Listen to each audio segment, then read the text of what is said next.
Hello guys, कैसे हैं आप सभी। मैं आशा करती हूँ आप सभी बहुत अच्छे होंगे। तो मैं क्वांट के लिए बताना चाहती हूँ मैं क्वांट के लिए कैसे क्या कर रही हूँ। मीन्स के लिए मतलब मीन्स की जो मीन्स का पोर्शन है मैं कैसे कंप्लीट कर रही हूँ क्वांट के लिए।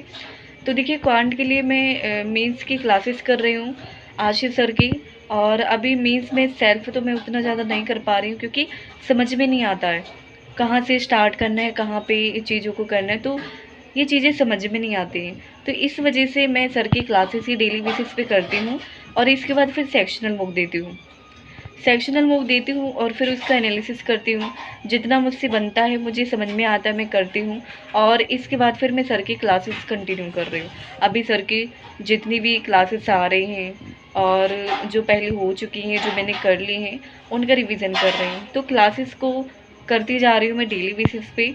और सेक्शनल मूक भी दूंगी मैं। अभी मैंने फुल मूक टेस्ट मैंने दिया था, मैंने आप सभी के साथ शेयर भी किया था और उसी का एनालिसिस चल रहा है। मैंने आपको बताया भी था कि मैं अभी उसका एनालिसिस कर रही हूँ। तो एनालिसिस करने के बाद फिर इसके बाद फिर मैं एक सेक्शनल मूक दूंगी या फिर रीजनिंग का क्वांट का दूंगी, फिर रीजनिंग का दूंगी। अभी गाइस मेरे पास 3 मॉक टेस्ट हैं।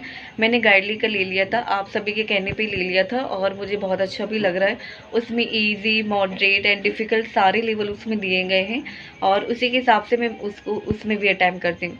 बट यहाँ पे अब मैं मेंस का एक गाइडली का भी लगाऊंगी डेली बेसिस पे। मतलब पहले इसका लगाऊंगी फिर उसका। अभी मैंने टेक्स्ट बुक को दिया था, मैंने आप सभी के साथ अपने मार्क्स शेयर भी किए थे। बट अब मैं गाइडली का दूंगी। गाइडली का देने के बाद फिर मैं इसके बाद यस मूक का दूंगी। तो ऐसे कर करके मतलब पहली टेक्स्ट बुक का, फिर इसके बाद गाइडली का, फिर इसके बाद यस मूक का। तो ऐसे एक एक करके मैं सारे मूक टेस्ट जितने भी मुझसे कंप्लीट होंगे मैं करूँगी। और रीजनिंग के लिए मैं सेक्शनल बुक भी लगा रही हूँ, आपके साथ मार्क्स ज़रूर शेयर करूँगी मैं कैसे मार्क्स आते हैं मेरे। और मैं गाइस मुश्किल से 20 तक ही पहुँच पा रही हूँ और 20 में भी एक दो क्वेश्चन गलत हो जाता है तो मतलब कम मार्क्स आते हैं। तो 20 तक ही पहुँच पा रही हूँ रीजनिंग में। और क्वांट में भी हार्डली मैं 20 तक ही पहुंच पाती हूँ। मैंने आप सभी के साथ मार्क्स भी शेयर किए हैं और इतने कर पा रही हूँ। और मैं सोच रही हूँ कि जीए में थोड़ा अच्छा परफॉर्म कर लूँ, 15 या फिर 20 नंबर इतने में इसमें लेकर आ जाऊँ। और इंग्लिश में भी गाइज मतलब एक्यूरेसी के साथ मुझे करना है, चाहे मेरी 15 ही क्वेश्चन बने, क्योंकि उसमें बहुत क्वेश्चन गलत हो जाते हैं, बहुत ही ज़्यादा क्वेश्चन गलत होते हैं। क्योंकि उसमें 20 से ज़्यादा मैं अटैम्प्ट कर लेती हूँ और मार्क्स ऐसे बचते हैं कि तो इसी वजह से मैं कंफर्म कर लिया कि ओनली अगर मुझसे 5 क्वेश्चन भी बन रहे हैं ना तो 5 ही क्वेश्चन करूँगी, बट मैं एक्यूरेसी के साथ करूँगी। तो ये चीज़ मैं ध्यान रखूँगी, ठीक है। और इसके बाद मैंने आप सभी को बता दिया जीए में गाइज, मैंने आप सभी को बताया भी था कि धीरे धीरे मैं कवर कर रही हूँ। अभी मार्च का मैं लेके चल रही हूँ, जनवरी से मैंने स्टार्ट किया था, फरवरी, नवंबर और दिसंबर। तो ये चीज़ें मैं ऐसे लेके चल रही हूँ।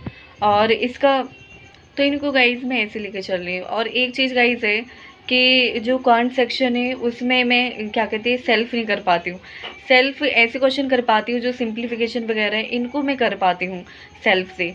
और जो डीआई वगैरह अगर कोई समझ में आ जाती है, डेटा अगर उनको निकल जाता है, तो क्वेश्चन ऐसे होते हैं कि नहीं बन पाते। तो इसी वजह से मैं सोचती हूँ कि वीडियो से ही करूँ मीन्स को तैयार। वीडियो से मैं तैयार करती हूँ, सर की क्लासेस ही मैं देखती हूँ। ज़्यादा टाइम मतलब वैसे देती नहीं हूँ सेल्फ से, क्योंकि समझ में नहीं आता है तो टाइम भी बर्बाद हो जाता है। तो इसी वजह से अगर क्वेश्चन समझ में आता है, लगता है कि मैं कर सकती हूँ, तो फिर मैं ट्राई करती हूँ। क्वेश्चन भी देख लेती हूँ कि समझ में आ रहे हैं, ऐसे ऐसे इसमें करना है, अगर डेटा निकल जाएगा तो फिर ऐसे ऐसे कर सकते हैं। अगर समझ में नहीं आता है तो फिर मैं उसको नहीं करती हूँ। और सर की क्लासेस को ही ज़्यादा मैं देखती हूँ, क्योंकि क्वांट में कहाँ से क्या हो जाता है समझ में नहीं आता है। बट अगर ईज़ी आ जाता है तो ईज़ी मैं कर लेती हूँ।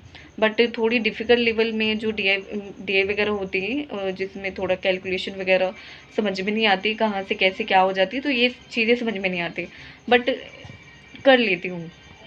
बट गाइस रीजनिंग में सेल्फ प्रैक्टिस में कर लेती हूँ और उसमें मतलब ऐसा नहीं होता है टाइम बर्बाद हो गया, थोड़ा टाइम लगता है बट बन जाती है। कोई भी क्वेश्चन बनाने का ट्राई करूँ तो बन ही जाता है। बट थोड़ी पीओ लेवल की जो पजल होती है, अगर उनको ट्राई करूँ तो उनमें थोड़ा मतलब डिफ़िकल्टी आती है। बट मैं सर की क्लासेस कर रही हूँ, कंटिन्यू कर रही हूँ। जो अंकुश लांबा सर हैं, जो उनकी अभी क्लासेस आ रही हैं और उनकी जो रिकॉर्डिंग क्लासेस हैं उनको मैं कर रही हूँ। तो ऐसे कैसे मैं कर रही हूँ। और इंग्लिश का भी मैंने बताया कि मैं मॉक टेस्ट भी देती हूँ, उसका एनालिसिस भी करती हूँ।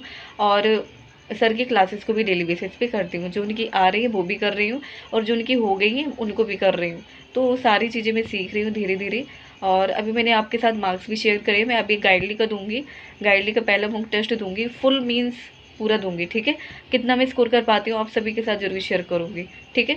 बट आप लोग बताना कि गाइडली का जो मीन्स है वो मतलब जो लेवल है उसका, आप लोग बताना कैसा है।